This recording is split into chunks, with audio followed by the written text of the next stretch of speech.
C'est froid ici. Je ne transpire plus du tout. Dites qu'on dirait que c'est ce grand bloc qui jette un froid. On dirait de la glace. Comme ces titres là Hein? D'autant plus bizarre que ça traîne au milieu de la chaussée. Dites, meneer de douanier, kan u me zeggen dat ik jou wanneer ligt dat ik ook... 3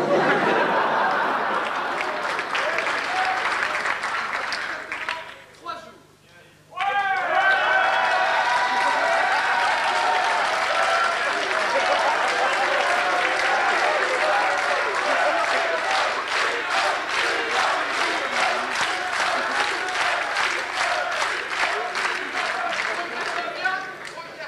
Bien, je vais sortir mon petit bidule.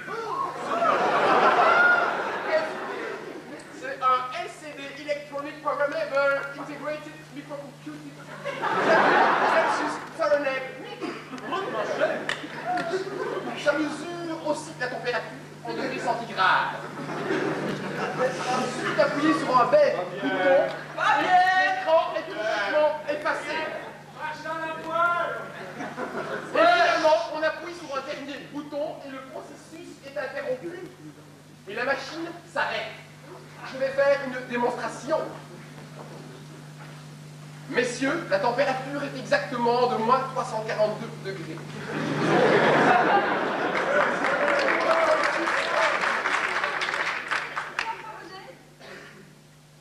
Moins 586 watts. Et en quel vin? Moins 60.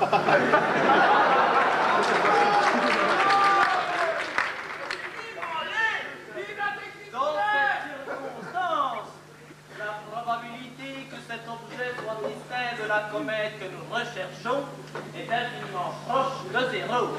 Est infiniment proche. Et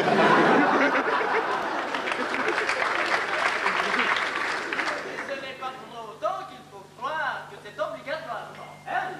Donc, nous l'avons enfin trouvée, cette comète. Ah oui, ce n'est pas pour autant qu'il faut croire que c'est obligatoirement elle. Je suis un peu déçue. Je espérais qu'elle eusse une plus grande queue. Effectivement, elle est à peine plus forte que moi. Il n'est pas venu. Et encore, c'est un tout petit morceau qui s'est détaché. Je me demande bien quel aspect cette comète peut avoir de l'autre côté de la frontière. Halte!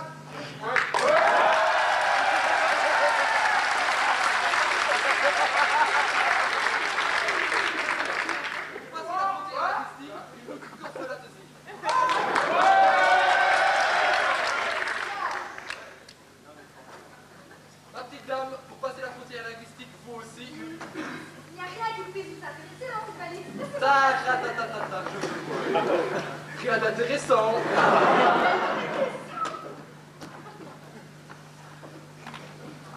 Écoute une fois dit, on va agir pour faire de la rue. Ah ouais, chef. Ça, c'est une bonne idée, ça, chef. Ouais. C'est quoi de la rue? Regarde-moi l'affaire. Vite, vous ne voyez pas des diamants de l'autre côté, par hasard? La répartition des aspérités est une variable percentile, ce qui fait qu'il n'y en a pas plus de notre côté que du vôtre. Ce n'est pas plus intéressant de ce côté que de l'autre.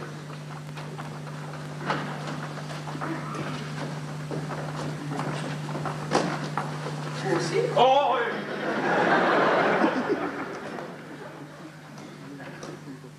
Par contre, la répartition de température ne me semble pas normale. Monsieur Milgram, pourriez-vous venir prendre quelques mesures de ce côté-ci? Si, chef. Bonne idée que j'ai eue, hein? Si, chef, c'est une bonne idée que tu as eu là, chef, hein, dis? Oui, c'est pour ça que je suis chef. Ah ouais. Dis, chef, est-ce que tu t'es pas trompé de rue?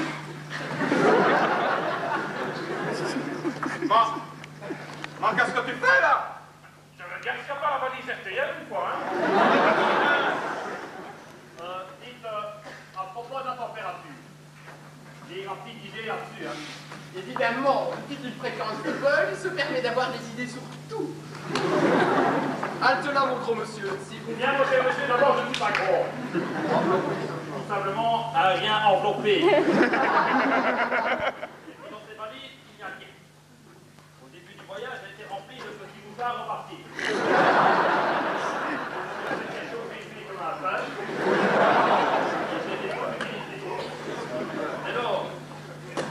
douanier verra la valise qui t'a marqué CD, tu pourras considérer qu'elle est vide. Inutile de la fouiller. Dites-moi, monsieur Delmé, vous trouvez vraiment qu'il fait chaud ici? Non, mais c'est un tic. Écoute une pratique qu'on va aussi jouer avec le CD.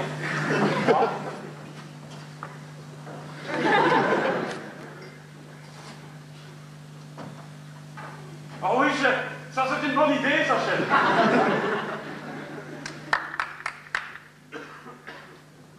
Pour en revenir aux endettés, nous avons donc ici un corps de la température d'au moins 69 Kelvin. Or, d'après la troisième loi de la thermodynamique, dit également loi de Ney, un corps dont la température monte à certain niveau zéro, moi, ça signifie qu'on est également zéro. Avec une relation de l'autre côté du zéro absolu, la charge spécifique est négative. Dès lors, si on veut refroidir ce corps, il faut augmenter sa température. La charge spécifique étant négative, il faut donc retirer la chaleur, donc le refroidir. Dès lors, pour le réchauffer, il faut le refroidir. C'est l'UFD. Non, non, non et non. La diffusion de la chaleur se fait suivant la loi de Flick, conformément à la seconde loi de la thermodynamique, c'est-à-dire loi de Kelvin ou de Carnot, qui ont proposé deux versions différentes, et on peut démontrer qu'elles sont identiques. Ainsi, la chaleur va aller de la Terre vers ce morceau de glaçon. La Terre va donc se refroidir. Or, la chaleur spécifique du glaçon étant elle-même négative, celui-ci va se refroidir aussi. Et donc, les deux corps vont se refroidir indéfiniment. Mais non, c'est juste l'inverse. Normalement, quand on met en présence un corps chaud et un corps froid, le corps chaud se refroidit et le corps froid se réchauffe jusqu'à ce que s'établisse un équilibre. Or, ici, le corps froid, ayant une chaleur spécifique négative, va se refroidir au lieu de se réchauffer. Or, comme suivant la loi de Lavoisier, rien ne se fait, rien ne se crée, la quantité totale de calories de l'univers doit rester une constante. Et la Terre n'a donc plus qu'à se réchauffer. Et la Terre n'a donc plus qu'à se réchauffer. Ceci est totalement faux. D'ailleurs, je vais vous le démontrer en faisant une petite simulation sur mon ordinateur personnel. Je le transporte en permanence avec moi. C'est bien. Mais c'est vous qui avez ma valise. Oui, c'est celle de Monsieur Delmé. Mais alors, la valise marquée CD, qui est-elle?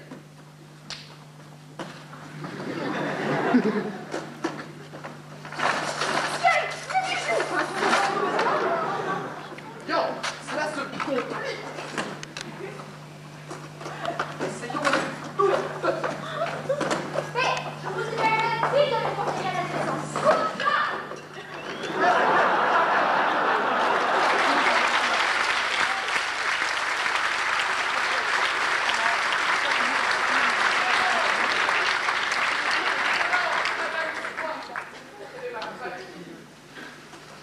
Je crois qu'il est temps de filer. Ça, c'est une bonne idée. Mais alors, la mienne, c'est sûrement celle-là. Oh, chérie, mon petit terminal adoré. Marie-France, j'espère que tu n'as pas oublié de traire ma veste. Que vas-tu apporter de ton voyage? Des outils, du matériel didactique. Je peux voir? Bien sûr. Oh, du matériel didactique.